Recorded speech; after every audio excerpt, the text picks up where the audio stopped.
ദൈവത്തിൻ്റെ സ്നേഹമാണ് മനുഷ്യനെ പാപത്തിൽ നിന്നും രക്ഷിക്കുന്നത്. ആ സ്നേഹത്തിൻ്റെ ഏറ്റവും വലിയ പ്രകടനമാണ് മനുഷ്യാവതാരവും കുരിശുമരണം. യേശുവിൻ്റെ പരസ്യ ജീവിതം ആസന്നമായിരിക്കുന്ന മരണത്തിൻ്റെയും ഉത്ഥാനത്തിൻ്റെയും പ്രതീകമായിരുന്നു. പരസ്യ ജീവിതത്തിലുടനീളം വിനീതമായ സേവനത്തിൻ്റെ മാതൃകയും പരിധിയില്ലാത്ത സ്നേഹത്തിൻ്റെ പുതിയ കൽപ്പനയെയും പറ്റിയും നമുക്ക് കാണാൻ സാധിക്കും. യേശുവിൻ്റെ പരസ്യ ജീവിതത്തിലൂടെ പുനരുത്ഥാനത്തിലേക്ക് ഒരു യാത്ര.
കണ്ടില്ലേ, ഗലീലി കടൽ തീരത്തെ മുഴുവൻ മത്സ്യങ്ങളും ഈ ഓനിയാസിനുള്ളത്. കണ്ടോ, കുട്ട നിറയെ മീൻ. കാറ്റും കോളും പോലും ഓനിയാസിന് വഴങ്ങുന്നു. കടലിലേക്ക് വലയിട്ടാൽ മീൻ വരുന്നതുവരെ അനക്കാതെ ഒരു മീൻപിടുത്തം. ഇതുപോലെ അതിന് കടലിനറിയണം. കടലിൻ്റെ അടിത്തട്ടറിഞ്ഞാലേ മീൻ കിട്ടും. പടിഞ്ഞാറൻ മാനത്ത് അന്തിച്ചോക്കണം. കരയിലേക്ക് വെള്ളം കേറുന്ന സമയവും തിരിച്ചിറങ്ങണ നേരവും അതാണ് സമയം. ആ കണക്കിലാണ് വലയെറിയേണ്ടത്. അത് ഈ ഓനിയാസിന് മാത്രമേ അറിയൂ.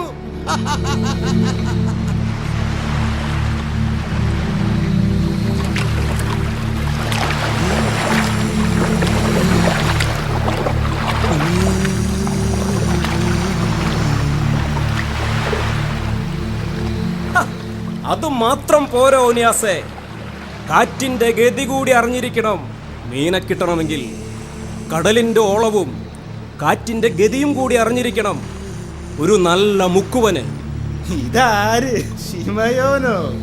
ഇത്രയൊക്കെ പറഞ്ഞിട്ടും ശിമയോന്റെ വള്ളത്തിൽ മീനൊന്നും ഇല്ലല്ലോ. വലിയ മുക്കുവനാണ് പോലും, മുക്കുവൻ.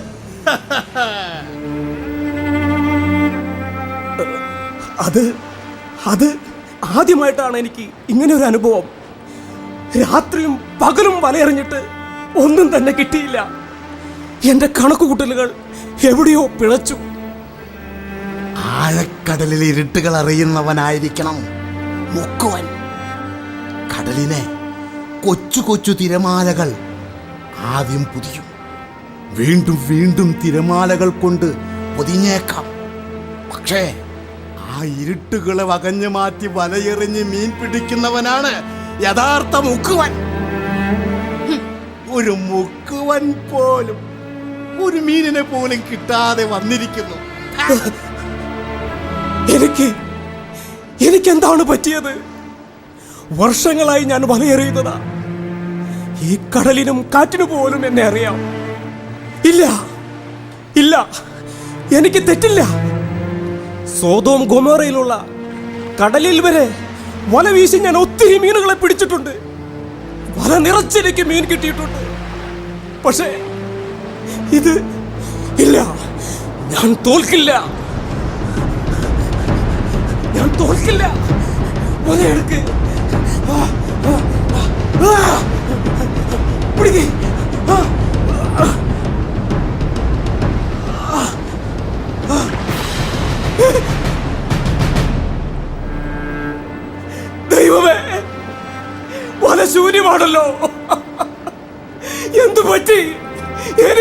പറ്റി?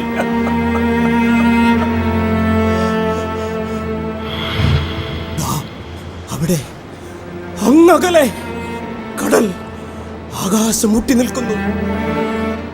അവിടെ നിന്ന് അട്ടഹാസങ്ങളും തേകലുകളും ഞാൻ കേൾക്കുന്നു.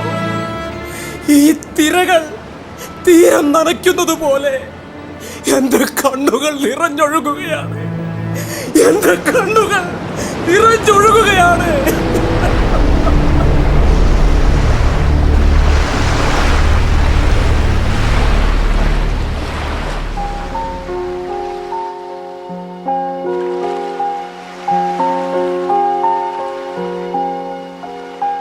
ശിമയോൻ, എന്റെ സഹോദര, നിനക്ക് സുഖമാണോ? അന്ത്രയോസ്, നീ ഇപ്പോൾ എന്തിനിവിടെ വന്നു? ശിമയോൻ, ഇതെന്റെ ഗുരുവാണ്. ഇദ്ദേഹത്തെ കുറിച്ചാണ് സ്നാപക യോഹന്നാൻ നമ്മളോട് പറഞ്ഞത്. ഹോ, മറ്റൊരു പ്രഭാഷകൻ ഇവിടെ രാത്രിയും പകലും ജോലി ചെയ്തിട്ട് ഒരു പൊടിമീനിനെ പോലും കിട്ടാതെ നിൽക്കുകയാണ്. ഡാ, കണ്ടില്ലേ? കാലിയായ വല കണ്ടില്ലേ? ഞാൻ എങ്ങനെ ഇനി റോമക്കാർക്ക് നികുതി കൊടുക്കും? എന്താണ് ചെയ്യേണ്ടതെന്ന് എനിക്ക് അറിഞ്ഞുകൂടാ. നീയും നിന്റെ ഗുരുവും എന്ന ഒരു കാര്യം ചെയ്. അദ്ദേഹത്തോട് ഈ മീനുകളെയെല്ലാം എന്റെ വലയിൽ കയറ്റാൻ പറയും. ശിമയോനെ, നീ വിഷമിക്കണ്ട. രാത്രിയും പകലും വലയെറിഞ്ഞിട്ടും മീനൊന്നും കിട്ടാത്ത അവസ്ഥ എനിക്ക് മനസ്സിലാക്കും. താ, ഒരിക്കൽ കൂടി എനിക്ക് വേണ്ടി കടലിലേക്ക് വലയെറിയാമോ? ശിമയോനെ, ഗുരു പറയുന്നത് പോലെ ചെയ്യുവിൻ. ഈ തച്ചന് മീൻപിടുത്തത്തെ പറ്റി എന്തറിയാം? ശിമയോനെ, പരിഭ്രമിക്കേണ്ട. ഞാനും നിന്റെ കൂടെ വരാം. കേറ്.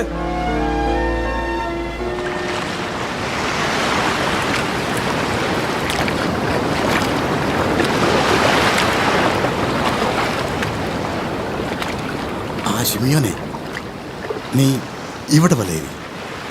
ഇവിടെയോ? ഓ, രാത്രി മുഴുവൻ ഞങ്ങൾ ഇവിടെ വലയെറിഞ്ഞതാണ്. ഒരു മത്സ്യത്തെ പോലും കിട്ടിയിട്ടില്ല.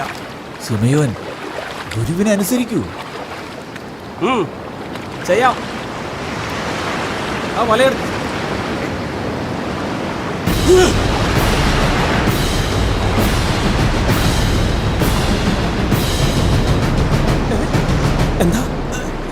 എന്താണിത്? വലയിൽ വല്ലാതെ ഭാരം അനുഭവപ്പെടുന്നല്ലോ. വലിക്കാൻ പറ്റുന്നില്ല.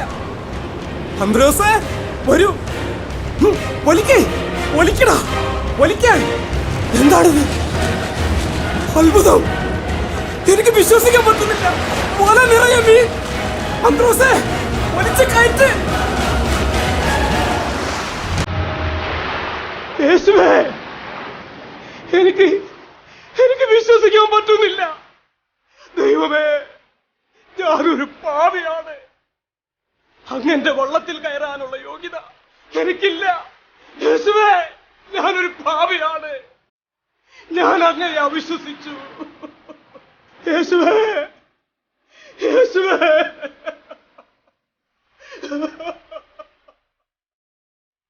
ശിമയോൻ, ഇത് പ്രവചനങ്ങളുടെ പൂർത്തീകരണമാണ്. പുതിയ ആകാശവും പുതിയ ഭൂമിയും ഇതാ നിങ്ങൾക്കായി കാത്തിരിക്കുന്നു. ദൈവരാജ്യം പ്രഘോഷിക്കാൻ ഞാൻ നിന്നെ തിരഞ്ഞെടുത്തിരിക്കുന്നു. ശിമയോൻ, നിന്നെ ഞാൻ മനുഷ്യരെ പിടിക്കുന്നവനാക്കും. യേശുവേ, യേശുവേ.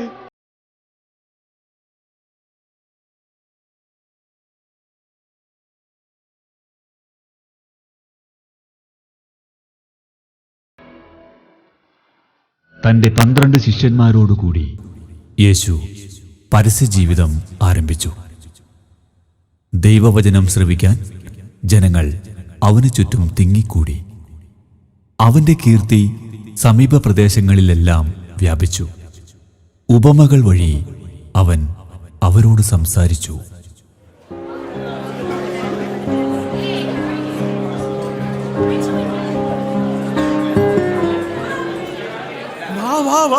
എല്ലാവരും വരും. കുട്ട നിറയെ മീൻ. നമുക്ക് ആഘോഷിക്കണം. രാത്രിയും പകലും വലയെറിഞ്ഞിട്ടും മീനൊന്നും കിട്ടാത്ത ശിമയോന് യേശു നൽകിയ സ്നേഹസമ്മാനം. വാ വാ വാ, എല്ലാവരും വാ. വിനീതമായ സേവനത്തിന്റെ മാതൃകയും പരിധിയില്ലാത്ത സ്നേഹത്തിന്റെ പുതിയ കൽപ്പനയും നൽകിക്കൊണ്ടാണ് അവൻ നമ്മളിലേക്ക് വരുന്നത്.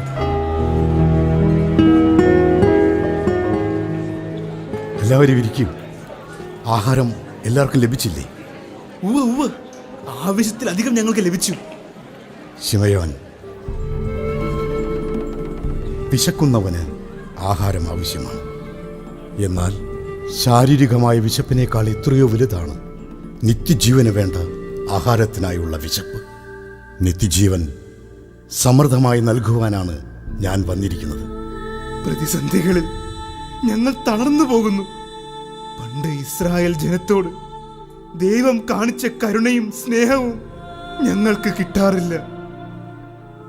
ഞാൻ നിങ്ങളോട് പറയുന്നു, എന്തു ഭക്ഷിക്കും, എന്തു പാനം ചെയ്യുമെന്ന്, ജീവനെക്കുറിച്ചോ എന്തു ധരിക്കുമെന്ന് ശരീരത്തെക്കുറിച്ചോ നിങ്ങൾ ആകുലരാകേണ്ട. ഭക്ഷണത്തേക്കാൾ ജീവനും വസ്ത്രത്തേക്കാൾ ശരീരവും ശ്രേഷ്ഠമല്ലേ?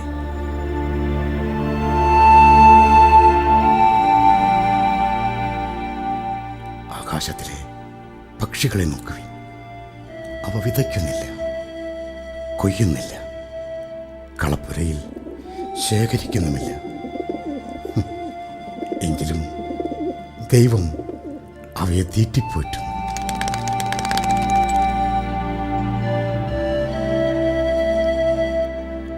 ദാ കണ്ടില്ലേ വയലിലെ ലില്ലികളെ നോക്കുക.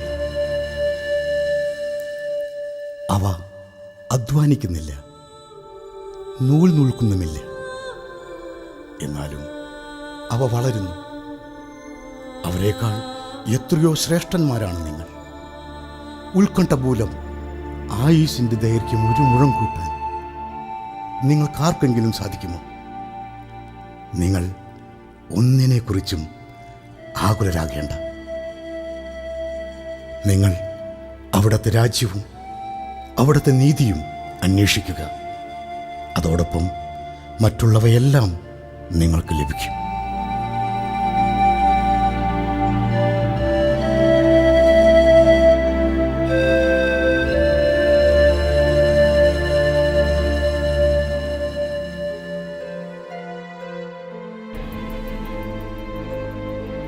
അനന്തരം അവൻ പന്തിരുവരെ കൂട്ടിക്കൊണ്ട് അവരോട്, ഇതാ നാം യെരുശലേമിലേക്ക് പോകുന്നു. മനുഷ്യപുത്രനെക്കുറിച്ച് പ്രവാചകന്മാർ എഴുതിയിരിക്കുന്നത് എല്ലാം നിവൃത്തിയാകും. അവനെ ജാതികൾ കേൾപ്പിച്ചു കൊടുക്കും.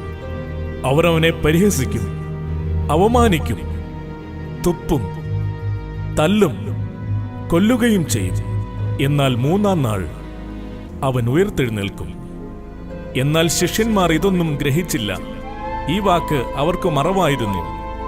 പറഞ്ഞത് അവർ തിരിച്ചറിഞ്ഞതുമില്ല.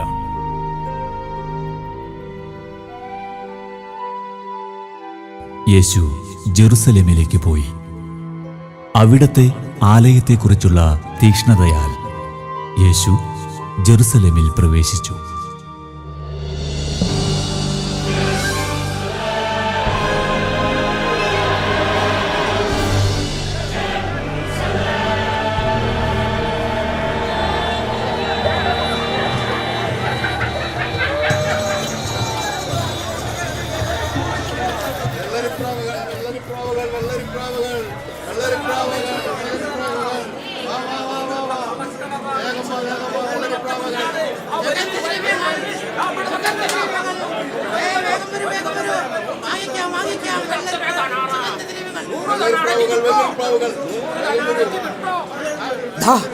കണ്ടില്ലേ, നല്ല ഗുണമേന്മയുള്ള പഴങ്ങൾ. വെറും 100 ദിനാറയ്ക്ക് 100 ദിനാറ. വരൂ വരൂ, വന്നാട്ടെ വന്നാട്ടെ. നല്ല ഓമനത്തമുള്ള ആട്ടിൻകുട്ടികൾ. ഇവയെ ബലിയർപ്പിച്ചാൽ ദൈവം നിങ്ങളുടെ ബലിയിൽ സംപ്രീതനാകും. വാ വരുവിൻ, വാ വാ. ഇതാ ഗലീലിയുടെ ഏറ്റവും സുഗന്ധമേറിയ അത്തറുകൾ. ഒന്ന് നോക്കൂ, നോക്കൂ.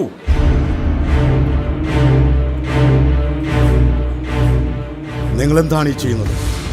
ഈ പ്രാർത്ഥനാലയം ദൈവത്തിൻ്റെ ഭവനമാണ്. ഇതൊരിക്കലും കച്ചവടത്തിനുള്ള സ്ഥലമാക്കാൻ ഞാൻ അനുവദിക്കില്ല. അത് പറയാൻ നീ ആരാണ്? ഈ ദേവാലയം ഞങ്ങൾക്ക് കൂടിയുള്ളതാണ്. അതെ, ഈ ദേവാലയം എല്ലാവർക്കും ഉള്ളതാണ്, പ്രാർത്ഥിക്കാൻ വേണ്ടി മാത്രം. അത് മിണ്ടാതിരി. ഇപ്പൊ എന്താണ് ഈ പറയുന്നത്? കച്ചവടം നടക്കട്ടെ. നിർത്തുവിൻ. ഞാൻ വീണ്ടും പറയുന്നു, ഇതെന്റെ പിതാവിന്റെ ആലയമാണ്. ഇതൊരു കച്ചവട സ്ഥലമാക്കാൻ ഞാൻ സമ്മതിക്കില്ല. എല്ലാവരും ഇവിടെ നിന്ന് ഇറങ്ങിപ്പോകൂ. ഇറങ്ങിപ്പോ. ഇതെന്റെ പിതാവിന്റെ സ്ഥലം.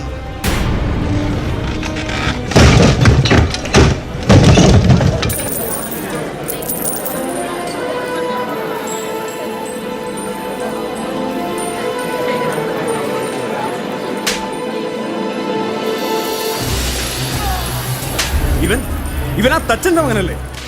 ഇവൻ ഒത്തിരി അടയാളങ്ങൾ പ്രവർത്തിക്കുന്നു. ഇവൻ എങ്ങനെ വിട്ടാൽ എല്ലാവരും ഇവനിൽ വിശ്വസിക്കും.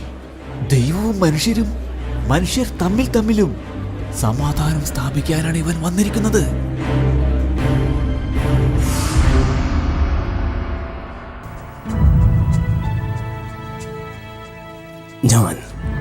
ഞാനെല്ലാം അറിയുന്നു.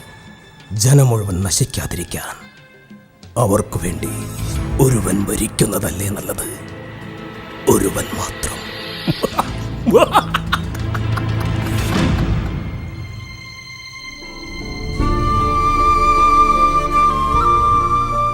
യേശുവിൻ്റെ പരസ്യജീവിതം അതിൻ്റെ അവസാനത്തോടടുക്കുന്തോറും അവൻ്റെ വഴിയിൽ കുരിശിൻ്റെ നിഴൽ കൂടുതൽ വ്യക്തമാകുന്നത് കാണാം.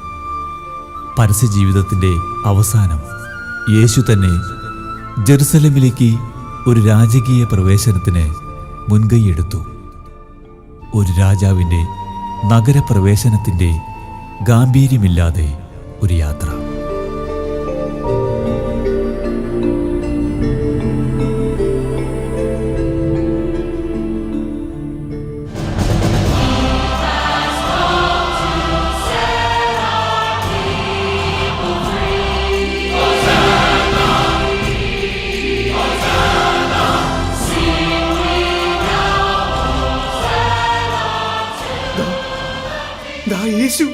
യേശു നമ്മുടെ വാതിൽക്കലെത്തിയിരിക്കുന്നു.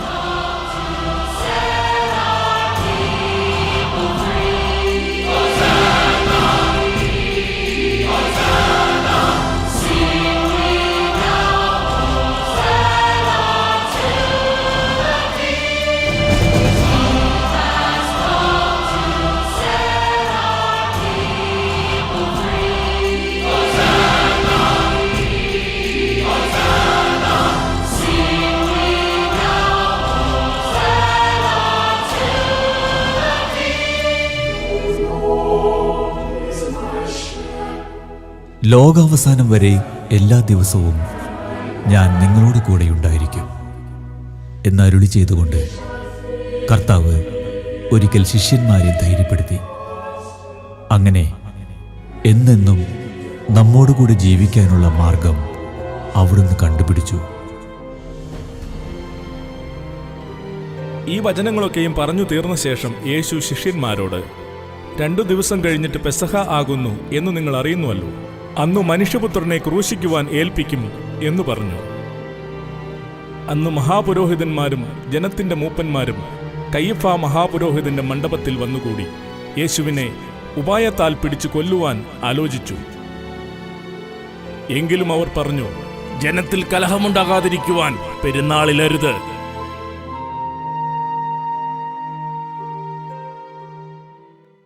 വിശുദ്ധ കുർബാന.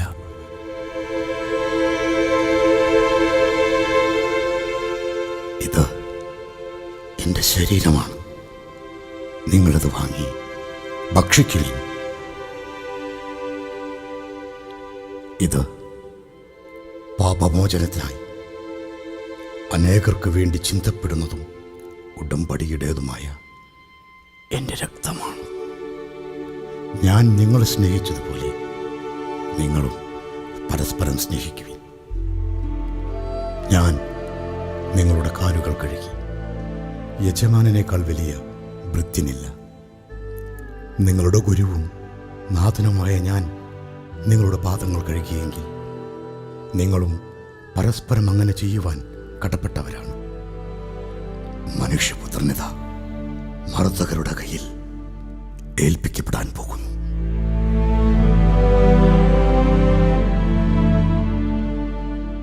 ഈ രാത്രി നിങ്ങളെല്ലാവരും എന്നിൽ ഇടറും. ആടുകൾ ചിതറിപ്പോക്കും. ഞാൻ പോയി പ്രാർത്ഥിക്കുവോളം നിങ്ങൾ ഇവിടെ ഇരിക്കുക.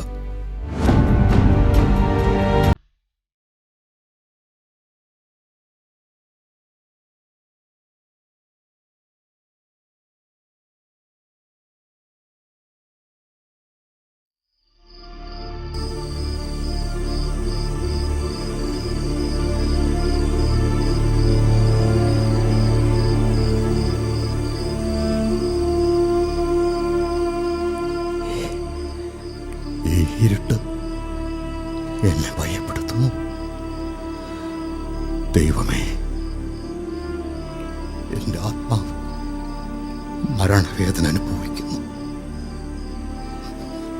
ഞാനിത് ക്ഷീണിച്ചിരിക്കുന്നു. വരാൻ പോകുന്ന നിമിഷങ്ങൾ എൻ്റെ ഹൃദയം അപാരമായ ദുഃഖത്താൽ നീറുന്നു. ആബാ, ആബാ.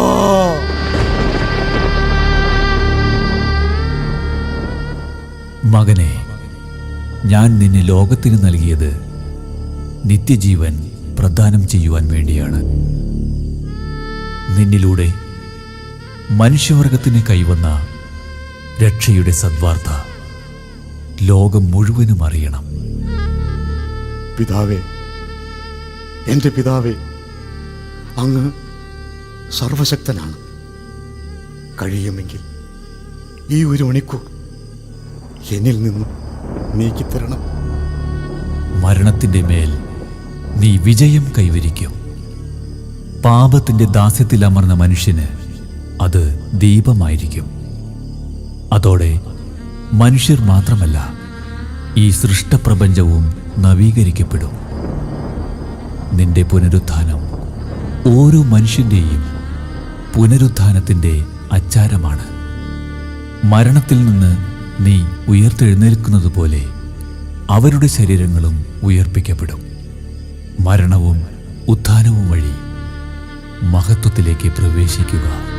പിതാവേ, എൻ്റെ പിതാവേ.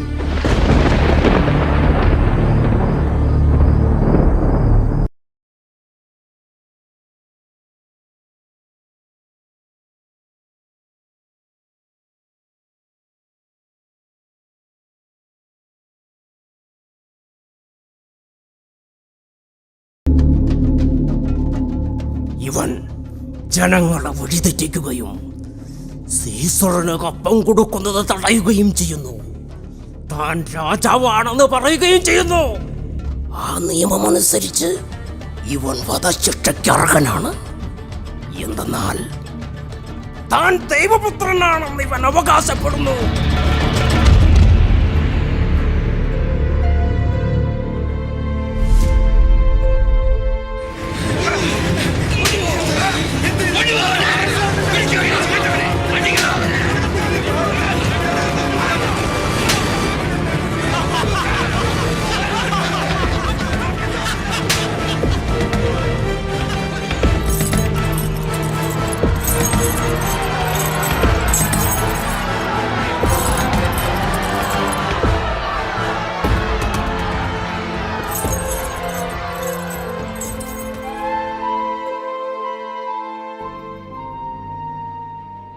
യേശുവിനെ പിടിച്ചവരോ മഹാപുരോഹിതനായ കയ്യഫായുടെ അടുക്കൽ ശാസ്ത്രിമാരും മൂപ്പന്മാരും ഒന്നിച്ചു കൂടിയിരുന്നിടത്ത് അവനെ കൊണ്ടുപോയി. മഹാപുരോഹിതന്മാരും ന്യായാധിപ സംഘമൊക്കെയും യേശുവിനെ കൊല്ലേണ്ടതിന് അവന്റെ നേരെ കള്ളസാക്ഷ്യം അന്വേഷിച്ചു. കള്ളസാക്ഷികൾ പലരും വന്നിട്ടും പറ്റിയില്ല. ഒടുവിൽ 2 പേർ വന്നു. ദൈവമന്ദിരം പൊളിച്ച് 3 ദിവസം കൊണ്ട് വീണ്ടും പണിയുവാൻ എനിക്ക് കഴിയുമെന്ന് ഇവൻ പറഞ്ഞു. ഇവർ നിന്റെ നേരെ എന്തെല്ലാം സാക്ഷ്യം പറയുന്നു? നീ ഒരുത്തരവും പറയുന്നില്ലയോ? നീ ദൈവപുത്രനായ ക്രിസ്തു തന്നെയോ? പറയുക എന്നു ഞാൻ ജീവനുള്ള ദൈവത്തെ കൊണ്ട് നിന്നോട് ആണയിട്ട് ചോദിക്കുന്നു. ഞാൻ ആകുന്നു. ഇവൻ ദൈവദൂഷണം പറഞ്ഞു. ഇനി സാക്ഷികളെ കൊണ്ട് നമുക്ക് എന്ത് ആവശ്യം? നിങ്ങൾ ഇപ്പോൾ ദൈവദൂഷണം കേട്ടുവല്ലോ. നിങ്ങൾക്ക് എന്തു തോന്നുന്നു? അവൻ പാപിയാണ്, മരണയോഗ്യനാണ്.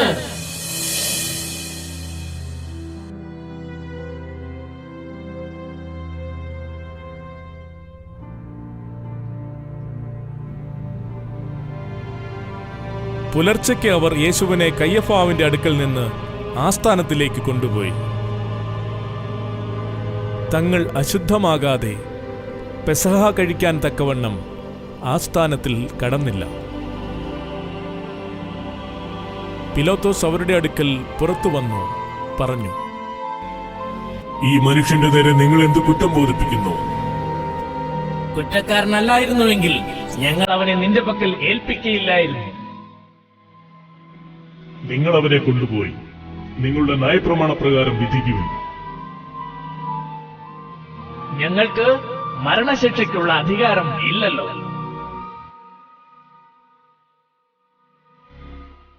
നീ യഹൂദന്മാരുടെ രാജാവോ?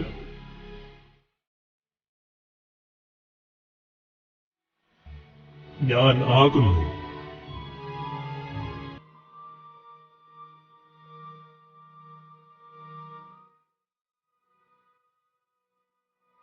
നോക്കൂ, ഞാൻ അവനിൽ ഒരു കുറ്റവും കാണുന്നില്ല എന്ന് നിങ്ങൾ അറിയേണ്ടതിന് അവനെ നിങ്ങളുടെ അടുക്കൽ ഇതാ പുറത്തു കൊണ്ടുവരുന്നു. ആ മനുഷ്യൻ ഇതാ. അവനെ ക്രൂശിക്കുക, അവനെ ക്രൂശിക്കുക. നിങ്ങൾ അവനെ കൊണ്ടുപോയി ക്രൂശിക്കുവിൻ. ഞാനോ അവനിൽ കുറ്റം കാണുന്നില്ല. ഞങ്ങൾക്കൊരു ന്യായപ്രമാണമുണ്ട്. അവൻ തന്നെത്താൻ ദൈവപുത്രനാക്കിയത് കൊണ്ട് ആ ന്യായപ്രമാണ പ്രകാരം അവൻ മരിക്കേണ്ടതാകുന്നു. നീ ഇവനെ വിട്ടയച്ചാൽ കൈസറുടെ സ്നേഹിതനല്ല. തന്നെത്താൻ രാജാവാക്കുന്നവനെല്ലാം കൈസറോട് മത്സരിക്കുന്നുവല്ലോ. നോക്കൂ, ഇതാ നിങ്ങളുടെ രാജാവ്. ഈ നീതിമാന്റെ രക്തത്തിൽ എനിക്ക് കുറ്റമില്ല. നിങ്ങൾ തന്നെ നോക്കിക്കൊള്ളുവിൻ.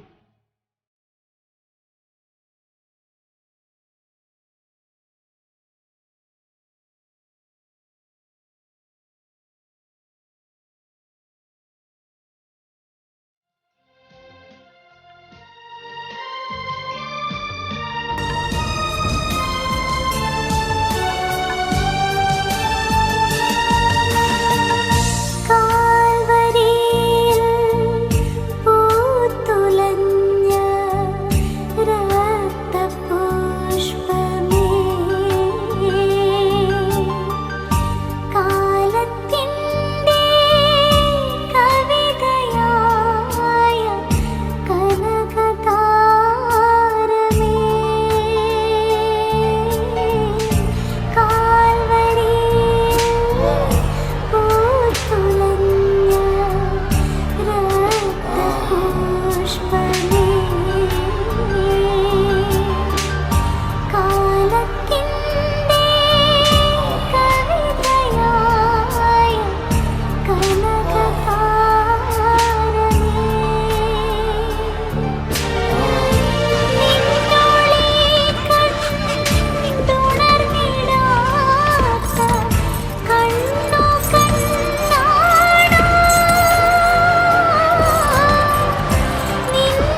പിതാവേ,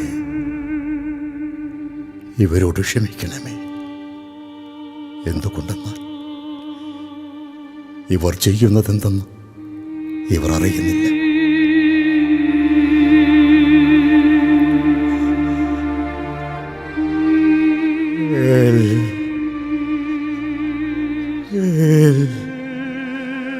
ലമ്മ സബക്താനി.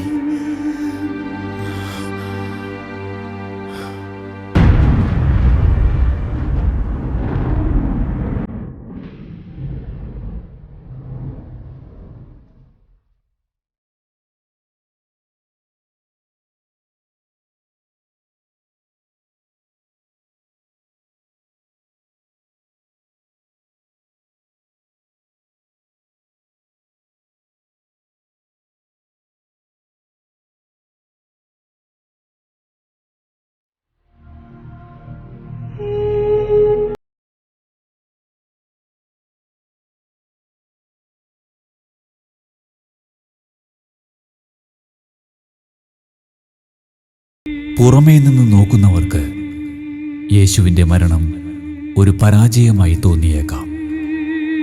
എല്ലാവരാലും പരിത്യക്തനായി അവഹേളനങ്ങൾക്കു മധ്യേ കുരിശിൽ മരിച്ചവൻ മനുഷ്യദൃഷ്ടിയിൽ പരാജിതനായിരുന്നു. എന്നാൽ അവസാന വാക്ക് മരണത്തിൻ്റെതല്ല എന്ന് തെളിയിച്ചു. മരണത്തിൻ്റെ മേൽ ദൈവം വരിച്ച വിജയമാണ് യേശുവിൻ്റെ പുനരുത്ഥാനം.